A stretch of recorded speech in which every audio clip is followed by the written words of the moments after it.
उधर बीजेपी का fire brand नेता और राज्यसभा सांसद लक्ष्मीकांत वाजपेयी ने पश्चिमी उत्तर प्रदेश में हो रहे अभूतपूर्व विकास के लिए पीएम मोदी और यूपी के मुख्यमंत्री योगी आदित्यनाथ को बधाई देते हुए कहा है कि दृढ़ इच्छा शक्ति और संकल्प शक्ति की बदौलत पश्चिमी उत्तर प्रदेश के ऊपर से पिछड़े होने का दाग मिट गया है। उन्होंने कहा कि उत्तर प्रदेश में लव जिहाद जैसी घटनाओं में जहां एक तरफ उल्लेखनीय कमी आई है तो वहीं दूसरी ओर सांप्रदायिक घटनाओं की संख्या शून्य हो गई है। लक्ष्मीकांत वाजपेयी से बात की हमारे सहयोगी अमित सिंह ने, सुनिए। मेरठ से अगर एक राजनेता का नाम ना लिया जाए तो मेरठ का शायद इतिहास और शायद भविष्य भी पूरा नहीं होगा। वो हैं लक्ष्मीकांत वाजपेयी जी, जो राज्यसभा से सांसद हैं। अब मेरठ एक क्रांति की नगरी रहा है, लेकिन मेरठ की अपनी कुछ समस्याएं रही हैं काफी समय से। हालांकि दिल्ली के काफी पास रहा है, लेकिन फिर भी औद्योगिक विकास उतना नहीं हो पाया। तक मेरठ के विकास का प्रश्न पैदा है। मुझे एक बात कहने में कोई संकोच नहीं है कि औद्योगिक विकास जितना अपेक्षित था उतना नहीं हुआ है। औद्योगिक विकास न हो पाने के कारण अधिकारियों के द्वारा जनता के विषय को समझने में कमी और उन पर काम करने में कमी। लेकिन आदरणीय मोदी जी की सरकार आने के बाद और उसके बाद योगी जी की सरकार आने के बाद अब इधर बहुत तेजी से ध्यान दिया जा रहा है और वन डिस्ट्रिक्ट वन प्रोडक्ट के अधीन खेल के सामान के लिए मेरठ को बहुत अधिक महत्व मिला है और अंतर्राष्ट्रीय बाजार का केंद्र मेरठ बन रहा है। लक्ष्मीकांत जी, मेरठ में एक चीज जो रही है कि इंफ्रास्ट्रक्चरल कमी रही है शुरू से, सड़कें, कनेक्टिविटी ट्रेन से और बाकी चीज़ों से। तो उसको लेके पिछले 9 सालों में क्या विकास हुए? आरआरटी तो एक चीज़ है ही है, उसके साथ साथ आरआरटी में क्या अभी स्टेटस है? आरआरटीएस भी जो है ये भी आदरणीय नरेंद्र मोदी जी की देन है और इसी 9 साल की देन है। और ये आरआरटीएस 2024 तक मुरादनगर तक लाने की उनकी योजना है और हमारी योजना ये है, हमारा प्रयास है कि परतापुर तक यानी मेरठ महानगर की सीमा तक जरूर 2024 के चुनाव से पहले आ जाए।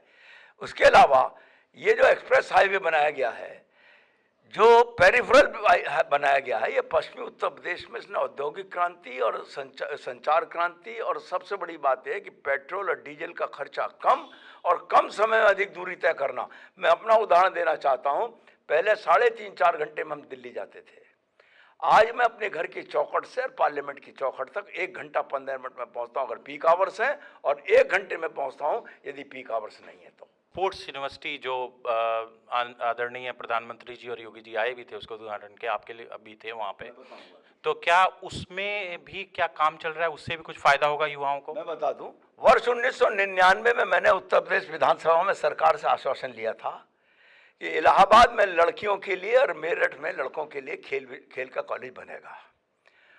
और उस आश्वासन की पूर्ति मैं धन्यवाद देना चाहता हूं आदरणीय नरेंद्र मोदी जी का और धन्यवाद देना चाहता हूं आदरणीय योगी जी का कि मांगा तो मैंने था स्पोर्ट्स कॉलेज, मिली है स्पोर्ट्स यूनिवर्सिटी।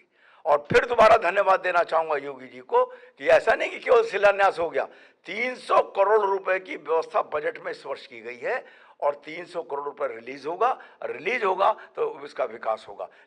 लक्ष्मीकांत जी, मेरठ की एक समस्या काफी दिनों से रही है, हालांकि पिछली कुछ सरकारों ने उसको अनदेखा किया, वो रही है एक लव जिहाद की समस्या। नहीं, लव जिहाद के घटनाक्रम तो अब नाम मात्र के रह गए हैं। थे, स्वीकार करता हूं, कांग्रेस की, सपा की और बसपा की सरकार की देन थी। यहाँ सांप्रदायिक उन्माद भी उन्हीं की सरकार का देन था।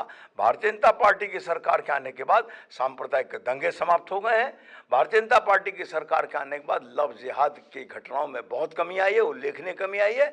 और लव जिहाद की घटना अगर होती है तो उस पर कार्रवाई भी उतनी सख्ती के साथ होती है। ये मैसेज है उन लोगों में जो इस तरह के घटनाक्रम किया करते थे। लक्ष्मीकांत जी, चंद्रयान की काफी चर्चा है, चंद्रमा पे हम पहुंच गए हैं, वहां की तस्वीरें भी आ गई हैं, और इस बारे में आप क्या कहना चाहेंगे? चंद्रयान का प्रक्षेपण और उसका सकुशल जैसा हमारी विधि थी उसके अनुसार उतरना, निश्चित तौर पर इसरो के वैज्ञानिक और चंद्रयान से जुड़े हुए कर्मचारी सब बधाई के पात्र हैं। लेकिन साथ साथ एक बात कहने में संकोच नहीं है कि जैसा राजा वैसा काम। तो राजा की मंशा थी कि चंद्रयान जाना है तो उसके लिए किसी प्रकार के फंड की या प्रशासनिक व्यवस्था की कमी नहीं आने दी। ये नरेंद्र मोदी के जो विपक्ष के लोग कहते हैं। और यही मैं एक बात कहना चाहता हूँ, आदरणीय अखिलेश यादव जी जो पूर्व मुख्यमंत्री हैं उत्तर प्रदेश के, उन्होंने कहा चांद मुबारक। उनके पास शब्द नहीं हुए कि वो चंद्रयान की सफलता पर वैज्ञानिकों को भी बधाई दे देते। इतनी संकुचित मनोवृत्ति का परिचय दिया और कहा उन्होंने चांद मुबारक। वो अपनी सांप्रदायिक तुष्टीकरण की मनोवृत्ति से बाहर नहीं आए इस अभूतपूर्व घटनाक्रम के बाद भी। अमित सिंह, सुदर्शन न्यूज, मेरठ।